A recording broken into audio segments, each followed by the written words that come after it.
కేంద్రంలోని మోడీ ప్రభుత్వం గతంలో యూపీఏ 1 ప్రభుత్వంలో వామపక్షాలు కాంగ్రెస్ ప్రభుత్వంలో ఈ స్వాతంత్రం వచ్చినప్పుడు మన దేశానికి స్వాతంత్రం వచ్చినప్పటి నుంచి పేదల కోసం ఎలాంటి చట్టాలు లేకపోతే ఉపాధి కల్పించాలని చెప్పి వామపక్షాల పోరాటంతో మహాత్మా గాంధీ గ్రామీణ ఉపాధి హామీ చట్టాన్ని తీసుకొచ్చిన పరిస్థితి ఉంది.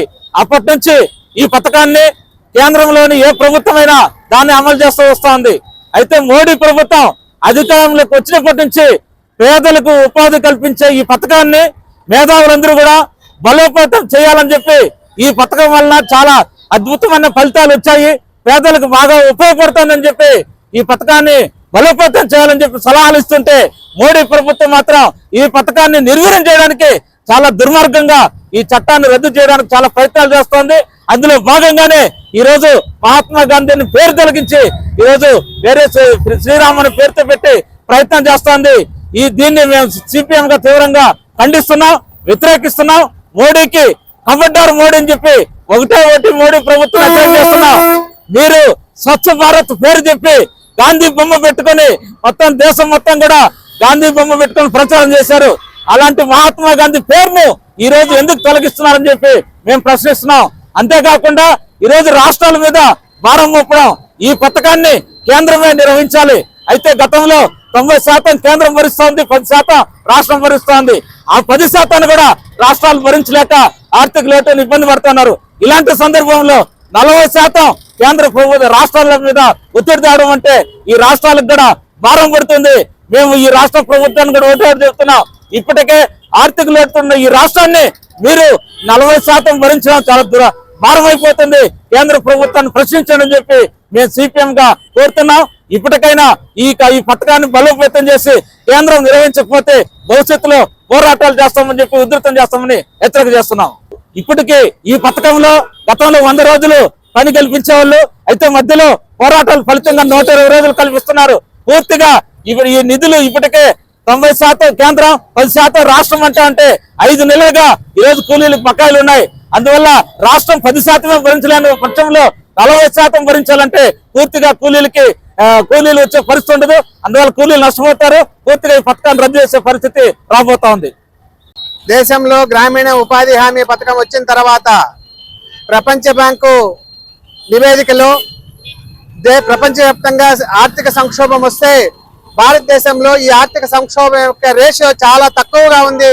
దీనికి కారణం ఏందని చెప్పేసి వాళ్ళు విశ్లేషణ చేసిన తర్వాత ప్రధానంగా ఈ దేశంలో గ్రామీణ ఉపాధి హామీ చట్టము అమలు కావడం వల్ల గ్రామీణ ప్రాంతాల్లో ఉన్నటువంటి 70% మంది ప్రజల దగ్గర డబ్బులు పుష్కలంగా ఉన్నాయనే విషయాన్ని ప్రపంచ బ్యాంక్ చెప్పింది. అంతేకాకుండా ఈ ఏదైతే కరోనా వచ్చిందో కరోనా సమయంలో కూడా వలసలు నుంచి కార్మికులు ఇళ్లకు వస్తే ఆ ఇళ్లలో వాళ్ళ యొక్క జీవనోపాధి కల్పించడం కోసం ఉపాధి హామీ చట్టం ఉపయోగపడింది. అంతేకాకుండా గ్రామీణ ప్రాంతాల్లో ఉన్నటువంటి వ్యవసాయ కూలీలకి ఎప్పుడు పని అడిగితే అప్పుడు ఇవ్వడానికి ఈ ఉపాధి హామీ చట్టం ఒక ఆయుధంగా ఉన్నది. కానీ ఈ రోజు నరేంద్ర మోడీ తీసుకొచ్చినటువంటి చట్టంలో వాళ్ళు ఎప్పుడు పని ఇస్తే అప్పుడు చేయాలా, ఇచ్చేది కూడా 60 రోజులు ఇస్తారు, దాని తర్వాత ఇచ్చే పరిస్థితి లేదు. కానీ మాకు పని ఇవ్వండి అని అడిగే హక్కు కూలీకి లేకుండా పోయింది ఈ చట్టం వల్ల. కాబట్టి ఈ కొత్తగా తీసుకొచ్చినటువంటి ఈ చట్టంలో 125 రోజులు పని కల్పిస్తామని చెప్తున్నారు. కానీ 100 రోజుల పనిలోనే ఈరోజు 170% మంది కూలీలు మాకు పని లేదు అని చెప్పేసి కొట్టుకుంటా ఉన్నారు. కానీ ఈరోజు బోగస్ కార్డుల పేరుతో అదేవిధంగా జాబ్ కార్డులు అనర్హులకు జాబ్ కార్డులు తీసుకొచ్చి ఆ జాబ్ కార్డులు అనర్హుల చేతుల్లో ఉంది కాబట్టి వీళ్ళకి ఆ కార్డులు పెట్టి వీళ్ళు ఈ నిధుల్ని దుర్వినియోగం చేస్తున్నటువంటి పరిస్థితి ఉంది అని చెప్పేసి ఇప్పటికే చాలా సందర్భాలలో సోషల్ ఆడిట్ ద్వారా బయటపడింది. దీనివల్ల మేము ఈ యొక్క ఎవరైతే బోగస్ కార్డులు ఉన్నాయో వాటిని తీసేసి నిజమైనటువంటి లబ్ధిదారులు కార్మికులకి పని ఇవ్వాలని చెప్పేసి మేము వ్యవసాయ కార్మిక సంఘంగా ఎన్నో పోరాటాలు చేస్తున్నప్పటికీ ఈ కేంద్ర ప్రభుత్వానికి ఈ కూలీలకి డబ్బులు ఇవ్వడం ఇష్టం లేకుండా ఈ నిధులన్నింటినీ మిగిలించుకోవడం కోసం ఈ చట్టాన్ని రద్దు చేసే కార్యక్రమంలో భాగంగానే పేరు మార్పు చేసింది, రూల్స్ మార్చి చేసింది. కాబట్టి ఈ నరేంద్ర మోడీకి ఉపాధి హామీ చట్టాన్ని కొనసాగించడం ఏమాత్రం ఇష్టం లేదు కాబట్టి ఈ యొక్క చట్టాన్ని ఒక్కసారిగా రద్దు చేసేదానికి వీలు కాదు కాబట్టి విడతల వారీగా దాన్ని రద్దు చేసే కార్యక్రమం తీసుకొచ్చింది.